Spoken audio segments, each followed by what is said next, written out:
That's how others like Jude fill in. Matthias, of course, Matthias was the first one to fill in the place of Judas, but others came on the scene. For instance, Jude also came to fill in that position. And others, James, the brother to Jesus, came in later on to fill in that gap. And then we saw that it happened when they realized Jesus was not just his mere brother. We learned the lesson about it on how sometimes getting used to people can make you to miss a blessing that God has ordained for you, because you're so used to them that you may not realize when God is using them. And so we saw Jude was among such a people.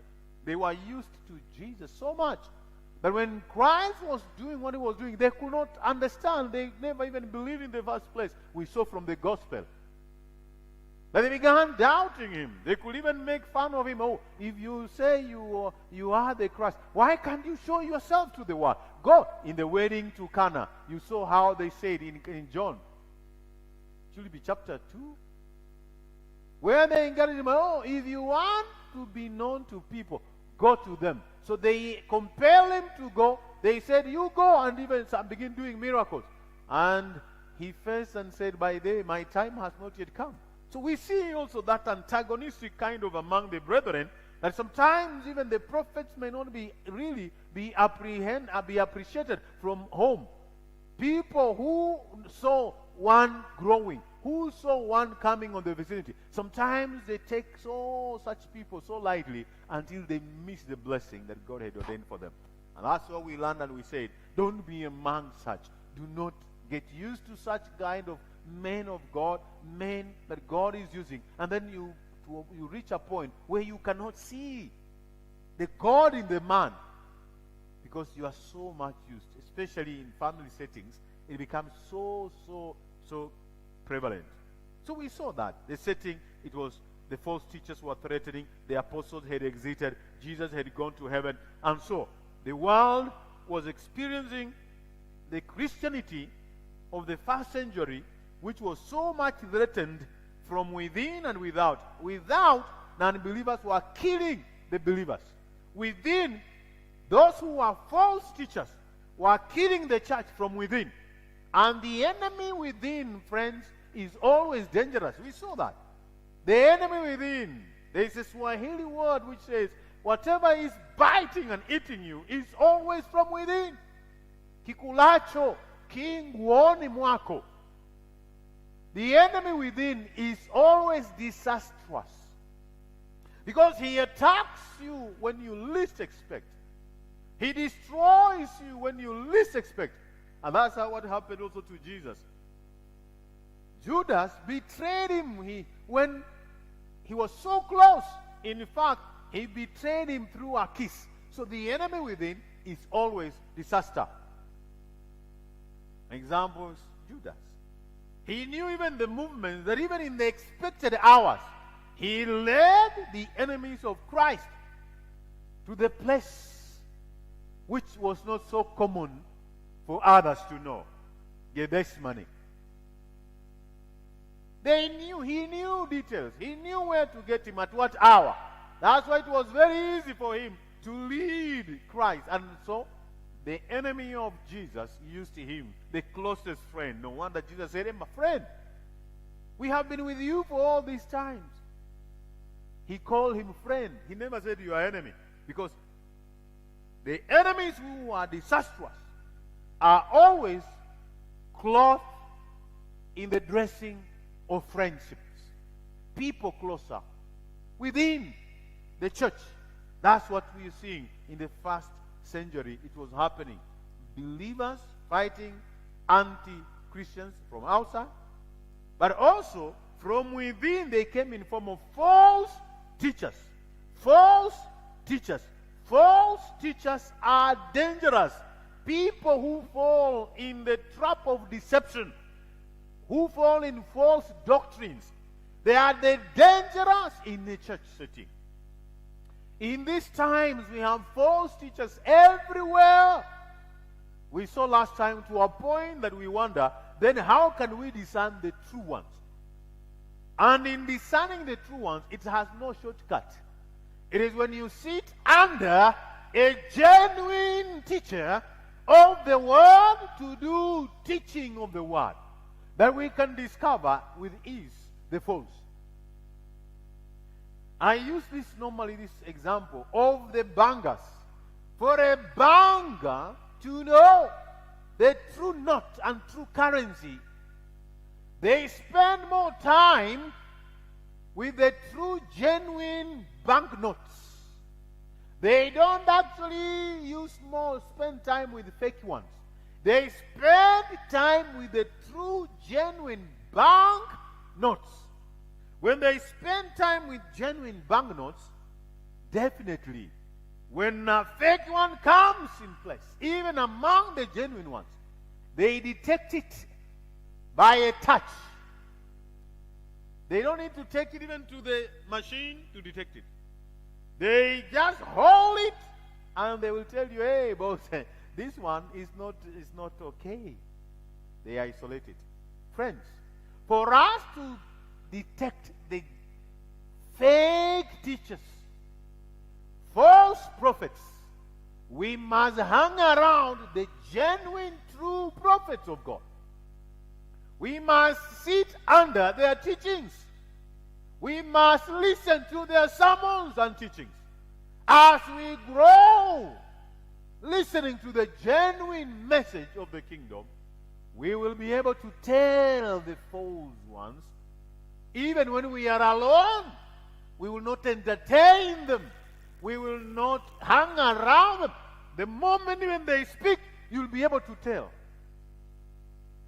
I spent quite a number of years and times under the genuine prophet, genuine teacher.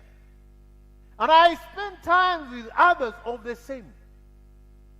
I have reached a point whereby it is very easy to detect.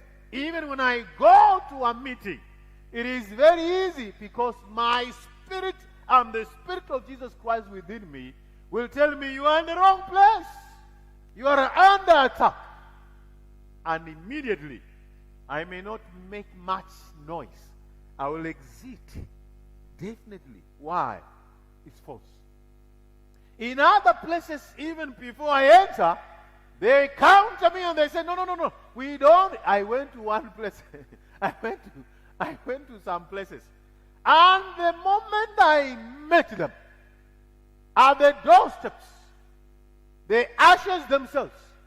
They realized, no, this is a wrong person. And they countered me and told me, no, I am in the wrong place. We don't entertain people like you. I was surprised. It was just a church around our places here. Not here, but some places within this locality, where it is always overflooded with the people. The moment I showed up, they said, no, we don't accept people like you. I feel it into my guts. I feel it in myself. Aha. They know, even the false ones, they know. And the spirits within the false one, they know the authentic one. Remember the story of Paul and the sons of Sceva? They said, Jesus we know, and Paul we know, and who are you? So, the false prophets, they are known, but also the true ones are easily detected by the false ones. So, ladies and gentlemen, what I'm submitting to you is the setting was that serious. In that there was war, there was actually the false prophets were in. And so it forced this wonderful great man of God to write the true message by exposing the false prophets. And so today's topic, since you like topics and since I like also putting them under topics for us to grasp quicker, I'm saying this the marks of false teachers. Marks of false teachers. This is just a portion that I will help to guide our study today. And so in verse 8, what does it say? In the very same way, I'm reading verse 8. In the very same way, on the strength of their dreams, these ungodly people pollute. These false prophets are also called ungodly people, meaning the genuine fear for God is not in them. So the scripture is calling them ungodly people. What do? They pollute their own bodies. They reject authority. I'm reading in NIV, Jude chapter 1 verse 8. And they do what? They heap abuse on celestial beings, meaning they abuse celestial being, meaning spiritual beings in form of authority and leadership. They heap abuses. They call them names. They in fact demonize them. These false teachers, they actually demonize the genuine ones. We will see how they do it. Verse 9. But even the archangel Michael, when he was disputing with the devil about the body of Moses, did not himself dare to condemn him for slander, but said, the Lord rebuke you. Verse 10. Yet these people who are false prophets, these people, they slander whatever they do not understand. They heap slander. They backbite. They talk evil. They actually abuse. They call them names. They actually elevate themselves above. And the very things they do understand by instinct, as irrational animals do, they will destroy them. The things they don't understand with rationality, meaning these false teachers and false prophets and false ones, they are always using head knowledge, not in revelation knowledge. So they don't elevate the scripture and they reveal truth in the scripture, but rather they use enticing words and the minds of the ability of thinking to make the true word of noise a sense, no power. So they come in form of, I will be open over here, they come in form of the philosophy of this world. According to James the apostle, the philosophy of this world, which he said, it is demonic.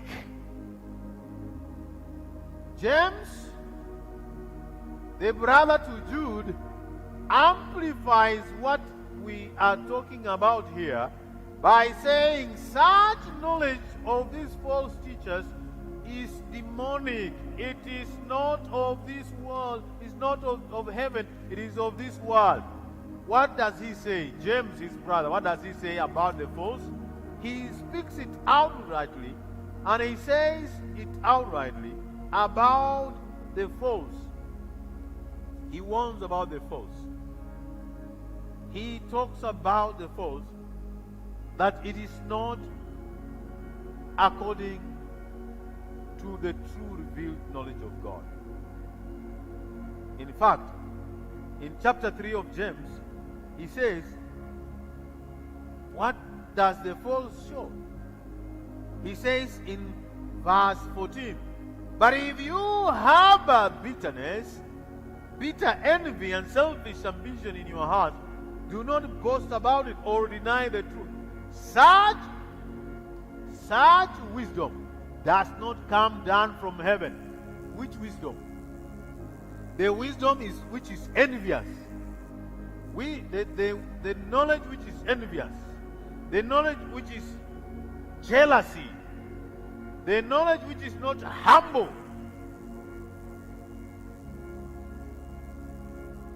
It is a false one. The knowledge which is prideful, arrogant, it is not the true one.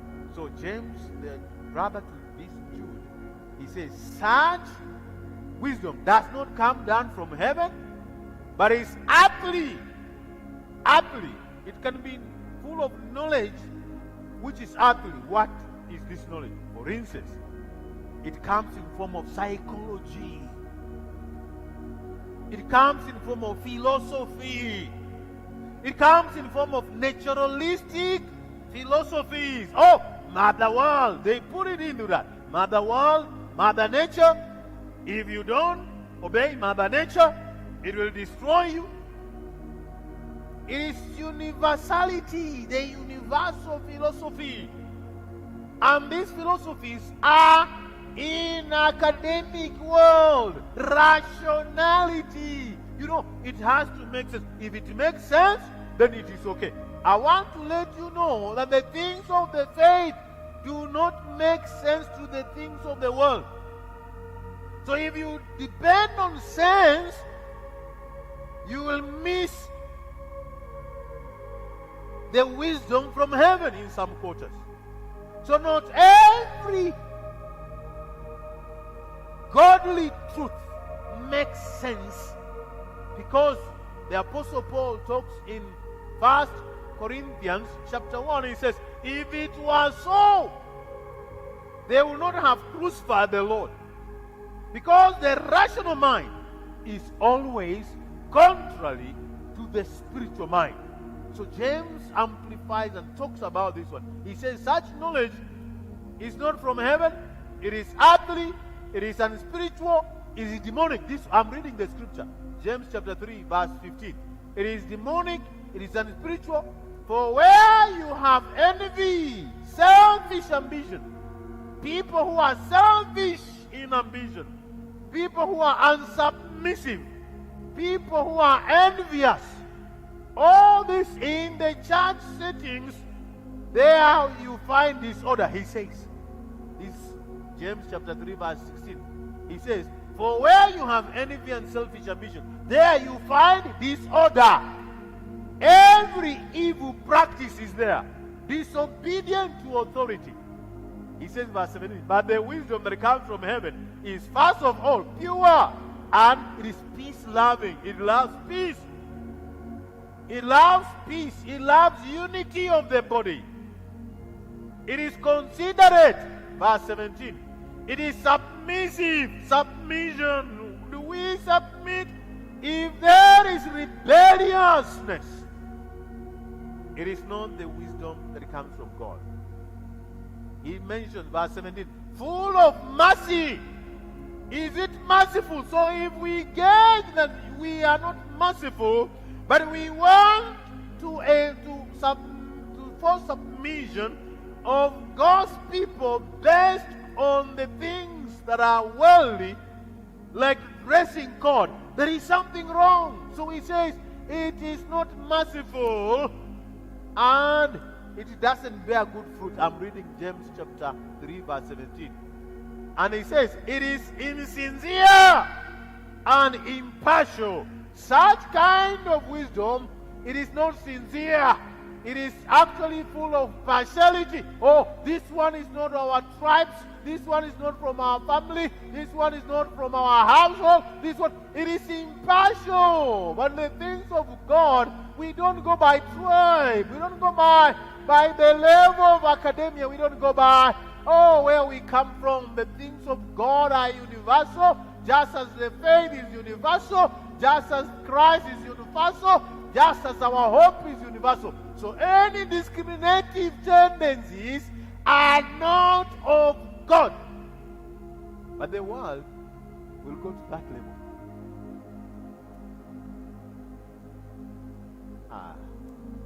This is what all this is about. So when we talk about false teachers, these are some of the marks. What are some of the marks? Let's go back to Jude. What are some of these things we're talking about? When we talk of marks of false teachers, it is so open over here. For instance, we have read from where we have read. It is going all the way from where we stop. It comes over. Let's go to verse, I will mention later, but let's read verse 10 we have read. He said, as irrational animals, they will destroy them. This issue of false, it destroys them finally. False doctrine destroys them finally. Verse 11 says, woe to them. To who? These false teachers. They have taken away, they have taken the way of Cain. What did Cain do? We will learn a few things. Cain. Cain loved the world, and he never took the birthright, which is a spiritual reality, into seriousness.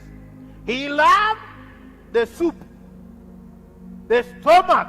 What I gain is more important than what I stand for in God. That's the spirit of Cain.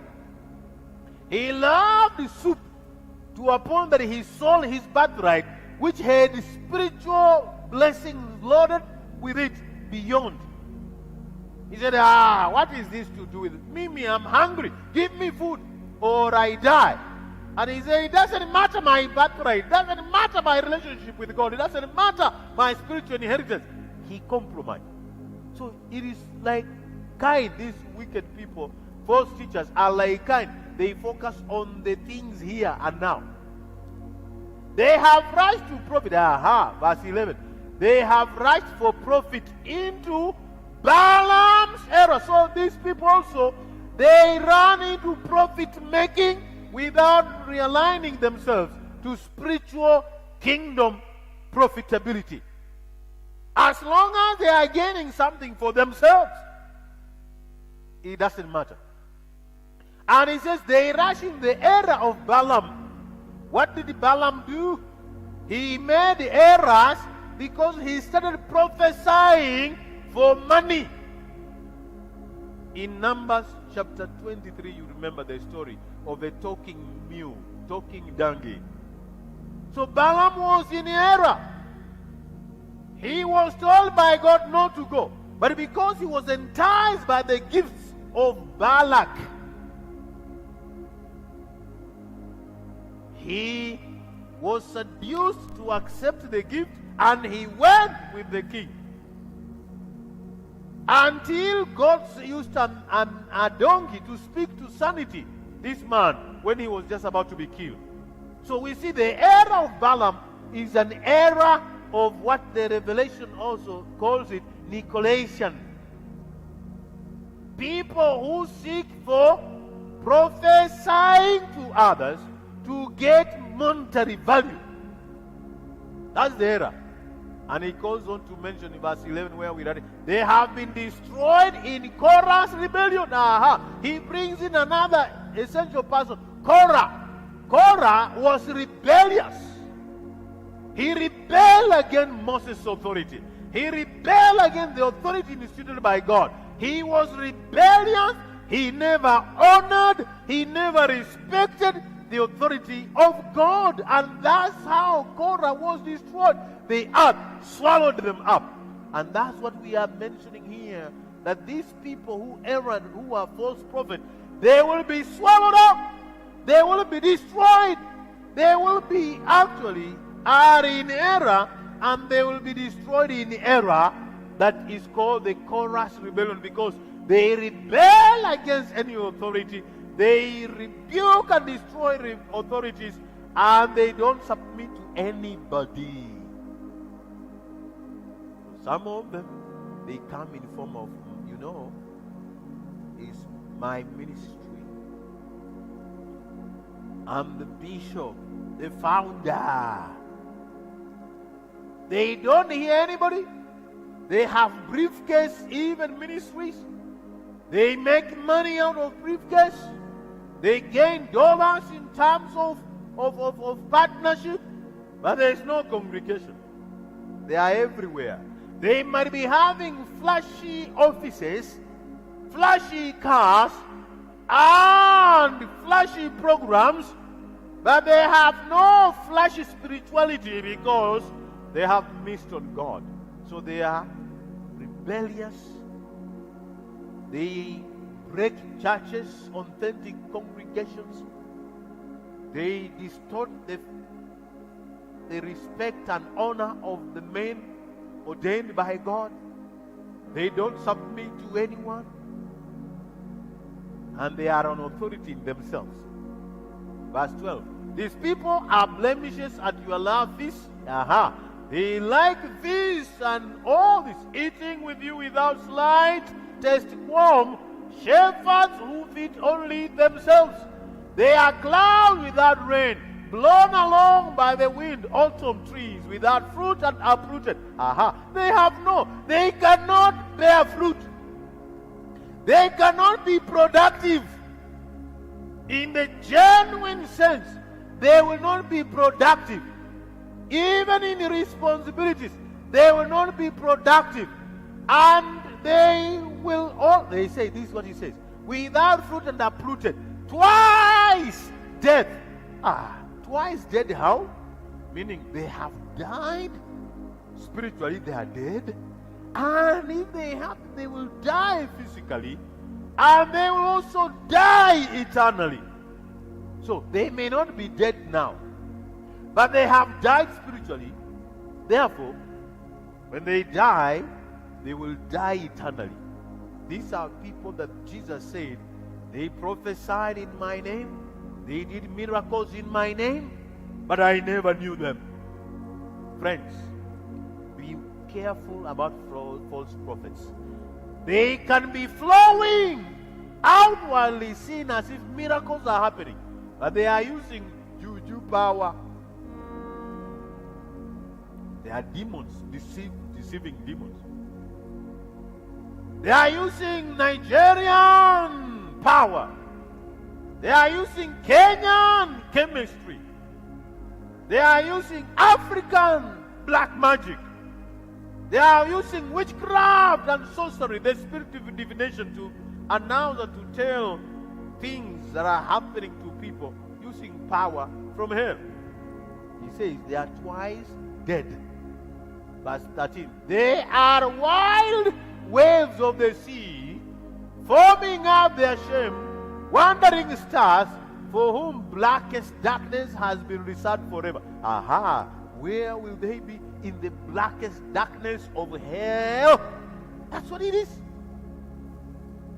Verse 14. Enoch the seventh from Adam prophesied also about them. You remember Enoch? He prophesied about them. He said, see, the Lord is coming with thousands upon thousands of his holy ones, to judge everyone and to convict all of them of the ungodly acts they have committed in their ungodliness, and of all the defiant words ungodly sinners have spoken against him. The Lord will judge them.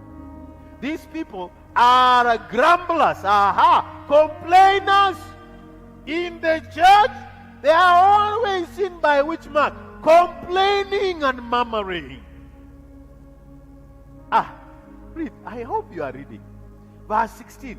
These people are grumblers and fault finders. They are looking for faults in the congregation. If it is in the authentic church, in a congregation setting, they are always fault finding. They are finding faults on leaders, finding faults on pastor, finding faults on the teachings, finding faults on the way the church is, finding faults on the way they usher, finding faults on the praise and worship team, finding faults on every area.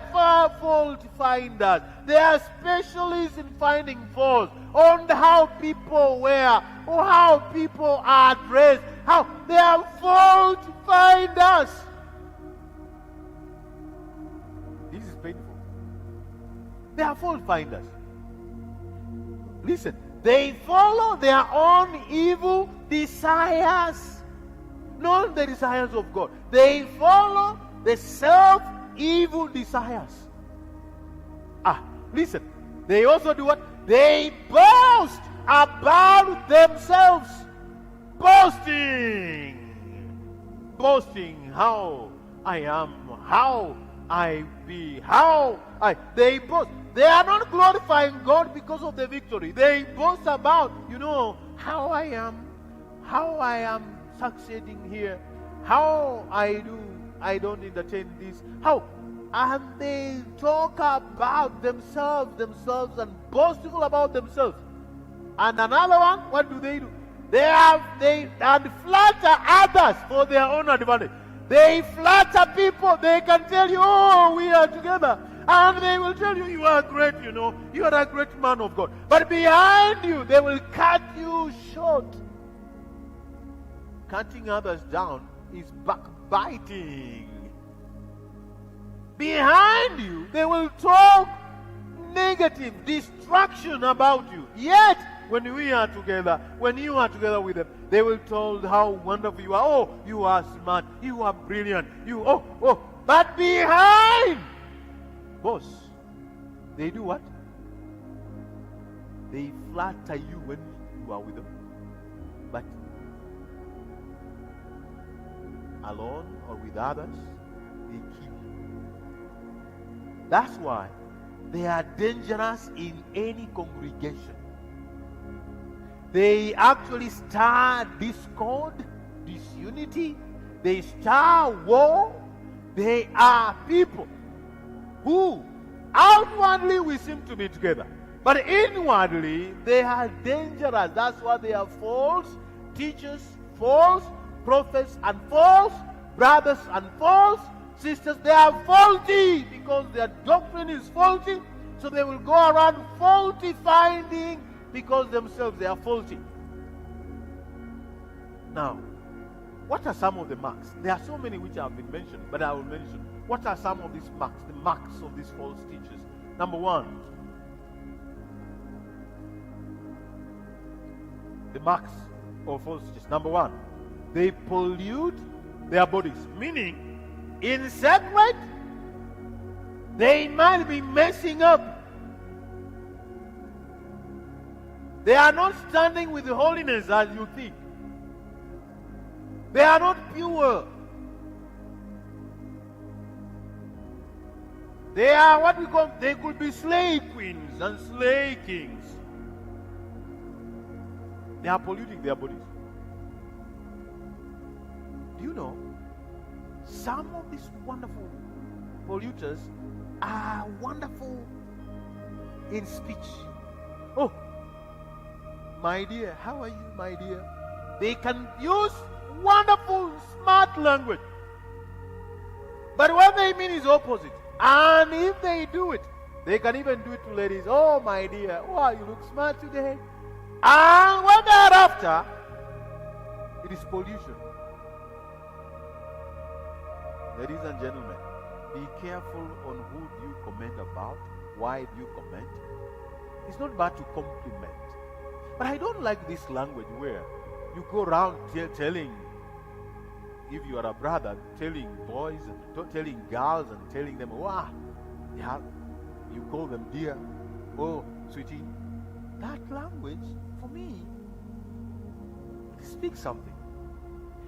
You call your wife sweetie. You call them honey. You call them dear. Are you not aware that when you call such a wife of someone, you are calling, you are a man, you are calling, oh my dear. How? What do you mean? What do you mean? What do you mean really? Oh sweetie, you know, I don't buy into such a language.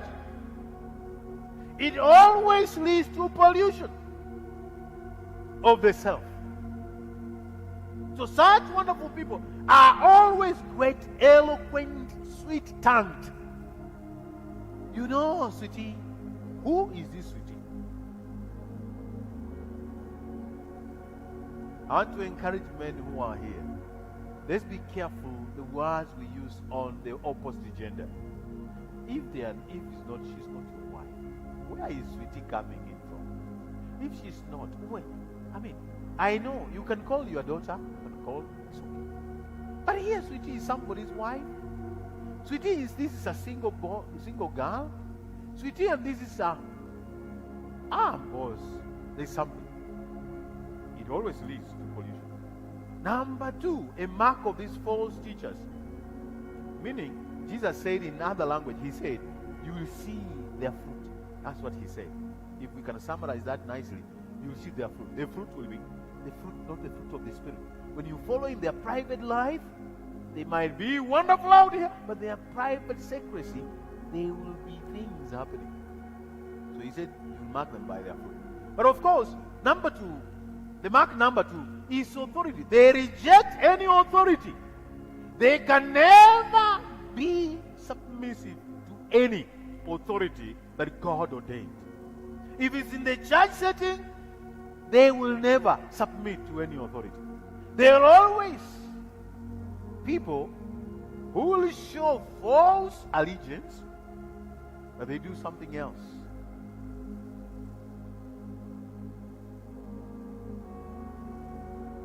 They reject any authority.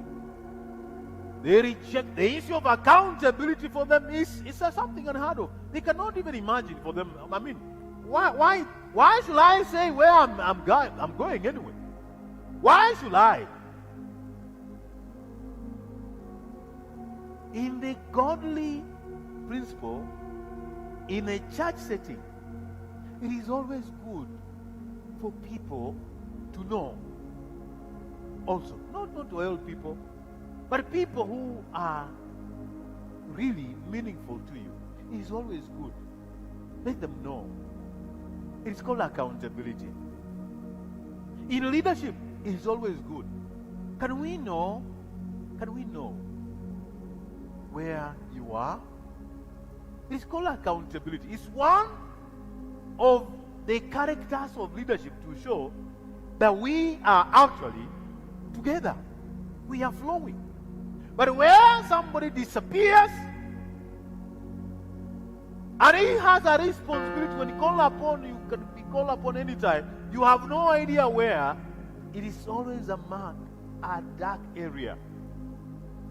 Unfortunately, these wonderful false teachers, as they flow into that, always they thrive in rejecting authority.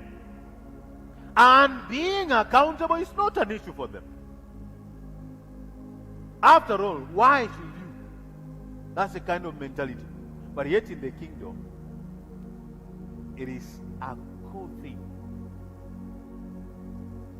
I love and like wonderful brothers who come and say, Pastor, by the way, I will not be in, I will do this. It is not manipulation. It's not that we're manipulating you. But it is a sign of spiritual maturity, of someone who wants to be accountable. In the event of anything, we will be able to know. We know our brother, our sister was here, and it is things happen, my friends. So this is what we're talking. These wonderful false teachers, they reject any authority. I've picked up from what we've been reading all through in those verses, and this is what he's talking. Is reject any authority.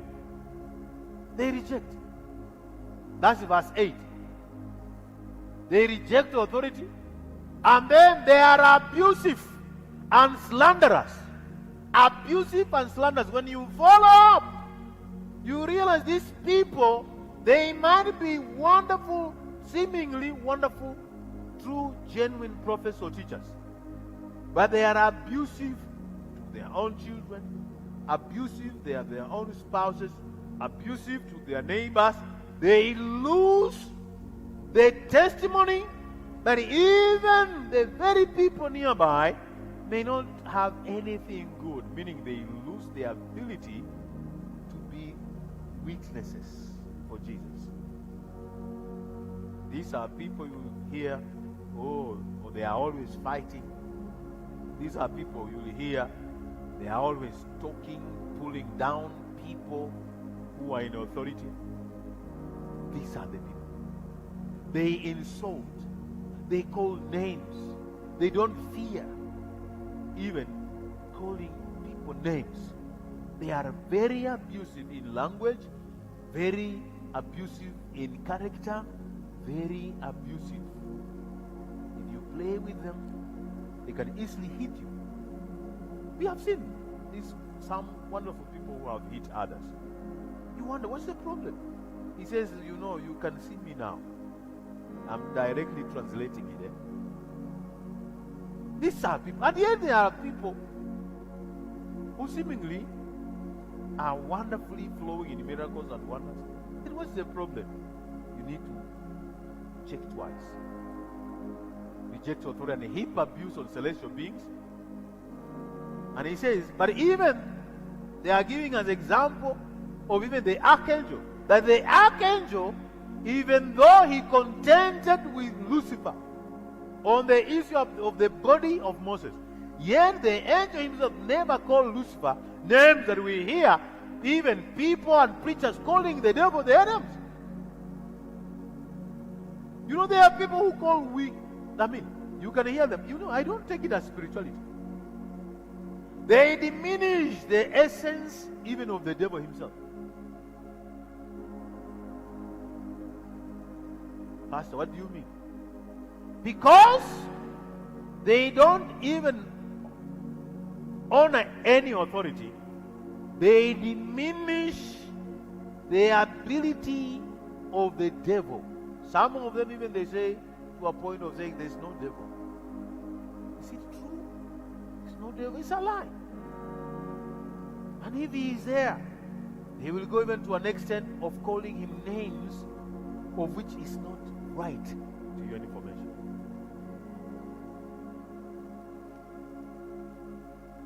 There are some songs which I don't sing myself. Why? Because they are demeaning even to this very angel called the devil. But when people who are calling themselves, when you look at their lives, they are his agents. So when they say even Michael, imagine when disputing, that's verse 8, verse 9. When he was disputing with the devil about the body of Moses, did not himself dare to condemn him for slander, but said, what did he say? The Lord rebuke you.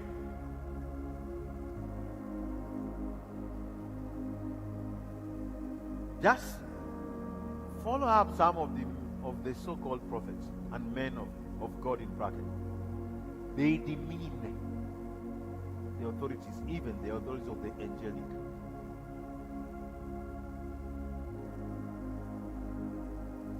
That is one sign also.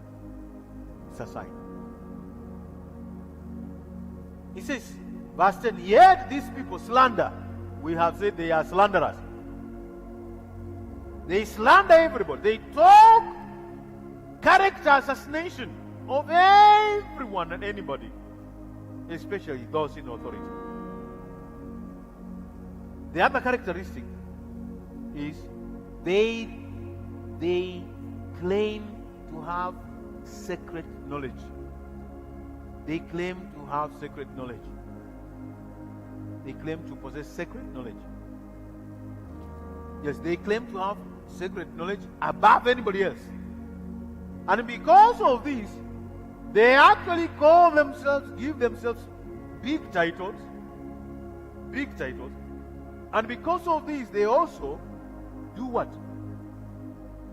They also heap praises on themselves because they feel, they talk of revelation. You know, I was revealed this.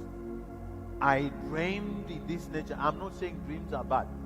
But these wonderful, wonderful people, these false teachers, they major in those things that even scares others. And they say those are insights. The inner insight. You cannot, unless you fast for 40 days, you cannot be revealed. You know, God normally this and that. They claim to possess mysterious knowledge of how this angel came. And some of these angels, you wonder which angel. It is surprising to note that most of the false teachers and false religions and false denominations, they always spiritualize their insights about, if you go to Muslims, they will give you insight of how the Quran came. You go to Mormons, you go to Jehovah's Witnesses, you go to Seventh-day Adventists, you go to some of our very, very genuine ones. They are good, wonderful people, brothers there, but you find they found us. They have mystery. You know, when the angel came, he showed the mystery of this boss. And the believers in those kind of settings, they believe these lies. So they claim to possess knowledge beyond all others. And actually, number 5, they elevate themselves above everybody else. And they make members of their congregations to believe whatever they say is an authority equivalent to what God has said. So whatever their leader said, it is God who has said it. These false teachers and false churches, They believe in the personalities of their founders. They deify them. They make them small gods. Whatever their leader says is as good as God's voice. So, they have no problem. In fact, they believe their leader is the only remaining prophet. All other, if it means other churches, are wrong. Their leader's church is the only denomination which is perfect, which is true. Every time you hear someone saying their denomination is the only, and their pastor or bishop or apostle or prophet is a man of God that God is using seemingly alone, and he cannot walk among us other non-prophets, there's something wrong. That's the false mark. Number 5, they have very faulty, wrong attitudes. And the faulty and wrong attitudes they have.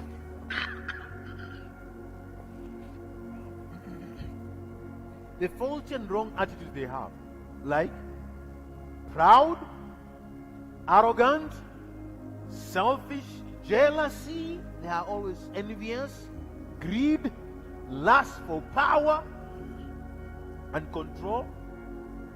And they have faulty, false attitudes, unteachable. They can never be taught. Neither can they sit under anybody. Friends, we cannot survive as single entities, including myself.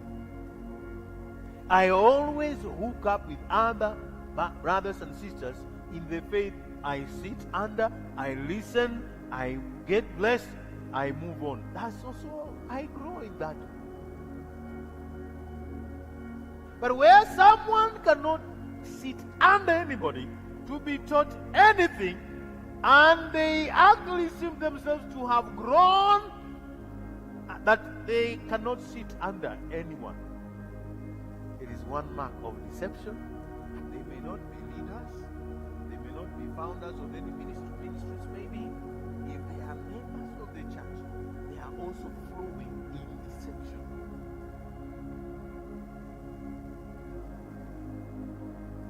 It is faulty, wrong attitudes. They are unteachable attitudes. Such an attitude, they go nowhere. They are under force, under deception. Number, I don't know which number is that, number 7. They have corrupt conduct. Corrupt conduct. Weird characters. They can deceive without blinking eyes. They can be false without mincing words. They lie and they don't feel guilty. And they can lie to you very easily. Corrupt conduct. Others, they